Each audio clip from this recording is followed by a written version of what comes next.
Kayamkulam MLA. U പ്രതിഭയുടെ മകൻ 90 gram കഞ്ചാവുമായി പിടിയിലായി എന്നതാണ്. കുട്ടനാട് എക്സൈസ് ആണ് കനിവിനെ കസ്റ്റഡിയിലെടുത്തത്. സുഹൃത്തുക്കളായ 9 പേരും പിടിയിലായിട്ടുണ്ട്. നമസ്കാരം. ഇന്നലെ രാത്രി ഒരു വാർത്ത വന്നു. കായംകുളം എം.എൽ.എ. യു പ്രതിഭയുടെ മകൻ കഞ്ചാവ് കേസിൽ അറസ്റ്റിലായി. അതിനെ തുടർന്ന് മിനിറ്റുകൾക്ക് ശേഷം വാർത്തകളിൽ വലിയ തരത്തിലുള്ള വ്യത്യാസങ്ങൾ സംഭവിച്ചു.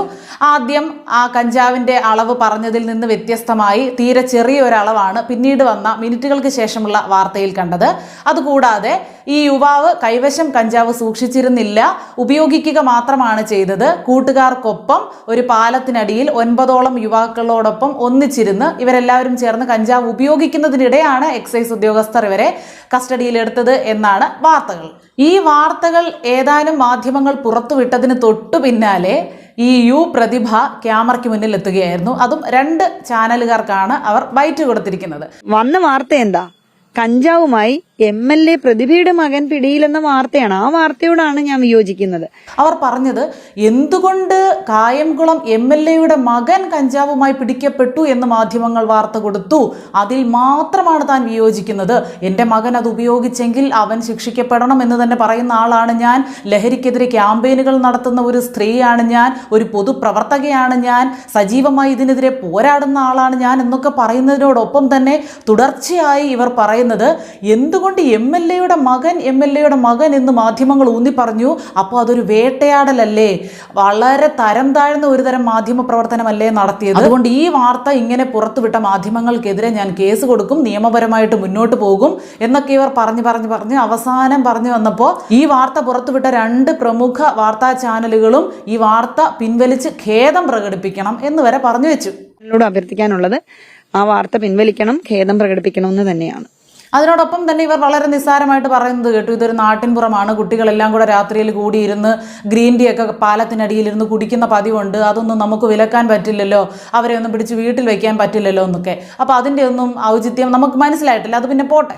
ഇവർ ഈ പറയുന്നുണ്ടല്ലോ എം.എൽ.എയുടെ മകൻ എന്ന് ഊന്നി പറഞ്ഞതാണ് ഇവർക്കേറെ വേദനിച്ച ഒരു കാര്യം. ഇവർക്ക് അതിനോട് മാത്രമാണ് വിയോജിപ്പെന്ന്. ഇവരുടെ കുഞ്ഞമ്മയുടെ ഭർത്താവിൻ്റെ അളിയൻ്റെ സഹോദരി മരണപ്പെട്ടാലും എം.എൽ.എയുടെ എന്ന് ചേർത്താണ് ആ മരണം പത്രത്തിൽ വരുന്നത്. ഇവരുടെ മകൻ ഒരു ഡോക്ടറേറ്റ് എടുത്തെന്ന് വെച്ചു, എം.എൽ.എയുടെ മകൻ എന്നുള്ളത് വരും. ഇവരുടെ മക്കൾ ആരെങ്കിലും വിവാഹിതരായെന്ന് വെച്ചു, മന്ത്രിയുടെയോ എം.എൽ.എമാരുടെയോ ആരുടെയെങ്കിലും മന്ത്രിയുടെ മകൾ അല്ലെങ്കിൽ ഇന്ന എം.എൽ.എയുടെ മകൻ വിവാഹിതരായി എന്നല്ലേ പറയുന്നത്. അപ്പോൾ ആ വക കാര്യങ്ങളിലൊന്നും ഒരു വിയോജിപ്പുമില്ല. പക്ഷേ ഒരു ലഹരി കേസ് വന്നപ്പോൾ എന്തുകൊണ്ട് എം.എൽ.എയുടെ മകൻ എന്ന് പറഞ്ഞു? അപ്പോൾ ഇത് രാഷ്ട്രീയ വിരോധം തീർക്കാനല്ലേ എന്ന്. അതുമാത്രമല്ല 9ഓളം യുവാക്കൾ ഈ കൂട്ടത്തിൽ ഉണ്ടായിരുന്നെന്ന് പറയുന്നു, ഈ എം.എൽ.എയുടെ മകൻ അല്ലാതെ. അപ്പോൾ ഇവരുടെ ആരുടെയും രക്ഷകർത്താക്കൾക്ക് ഇങ്ങനെ ഒരു ചാനലിന് മുന്നിൽ വന്ന് നിന്ന് സംസാരിക്കാനുള്ള അവസരം കിട്ടിയില്ലല്ലോ.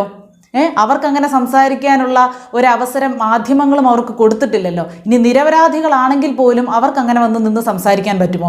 അപ്പോൾ എം.എൽ.എ. എന്ന പദവി അവർ ഉപയോഗപ്പെടുത്തുക തന്നെയല്ലേ ഇക്കാര്യത്തിലും ചെയ്തത്. എൻ്റെ മകൻ നിരപരാധിയാണ് അല്ലെങ്കിൽ എൻ്റെ മകനെക്കുറിച്ച് എം.എൽ.എയുടെ മകൻ എന്നൊരു വാർത്ത എന്തിനു വിട്ടു എന്ന രീതിയിൽ വന്ന് മാധ്യമങ്ങളുടെ മുന്നിൽ വന്ന് നിന്ന് ഇവർക്ക് സംസാരിക്കാൻ എങ്ങനെ കഴിഞ്ഞു? ആ ഒരു പദവി ഉള്ളത് കൊണ്ടല്ലേ. അപ്പോൾ സ്വന്തം ഇഷ്ടങ്ങൾക്കനുസരിച്ച് നമ്മുടെ ആവശ്യങ്ങൾക്കനുസരിച്ച് ആ പദവികൾ ഉപയോഗിക്കുകയും എന്തെങ്കിലും ഒരു നെഗറ്റീവായിട്ടുള്ള കാര്യം ആ പദവിയെ സംബന്ധിച്ച് വരുമ്പോൾ അല്ലെങ്കിൽ അതിനോട് ചേർത്തൊരു വാർത്ത വരുമ്പോൾ അതിലിങ്ങനെ വൈകാരികമായി പ്രതികരിക്കുകയും ചെയ്യുന്നത് ഉചിതമല്ല.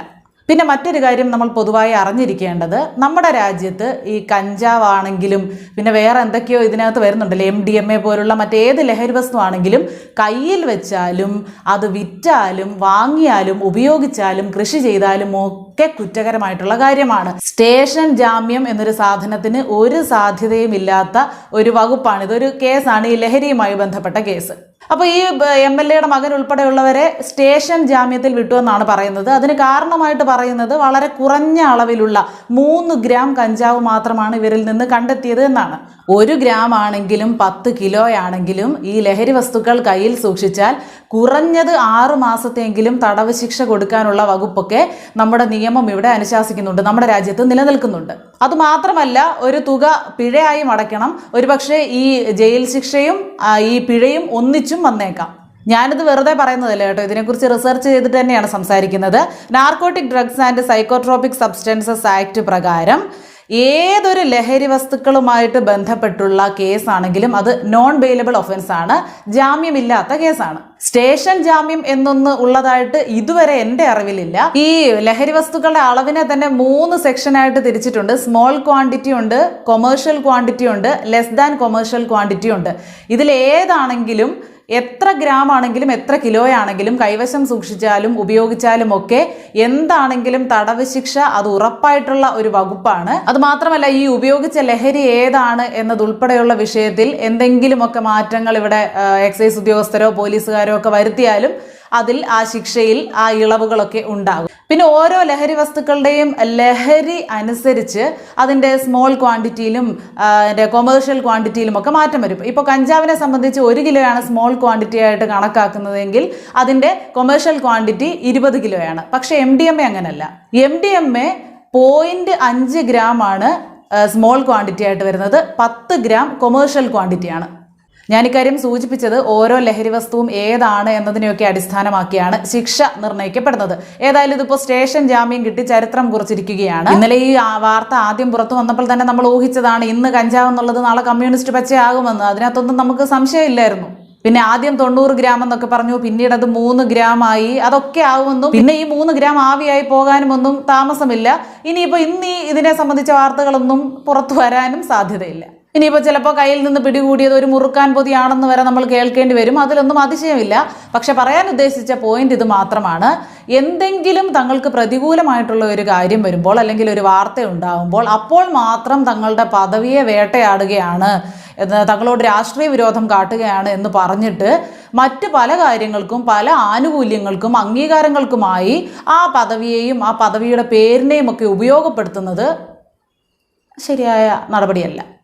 പിന്നെ ഇത്തരം വാർത്തകൾ പുറത്തു വിടുമ്പോൾ നിങ്ങൾക്കെതിരെ കേസ് കൊടുത്ത് കളയുമെന്നൊക്കെ ജനാധിപത്യത്തിൻ്റെ 4ാം തൂണിനോട് ഭീഷണി മുഴക്കുന്നതും നേതാക്കൾക്ക് ചേർന്ന പരിപാടിയല്ല. പ്രത്യേകിച്ച് ജനകക്ഷ സർക്കാരിൻ്റെ അനുഭാവികൾക്കും അടിമകൾക്കും ചേർന്ന പണിയല്ല. അക്കാര്യം കൂടി ഓർമ്മിപ്പിച്ചേക്കാം.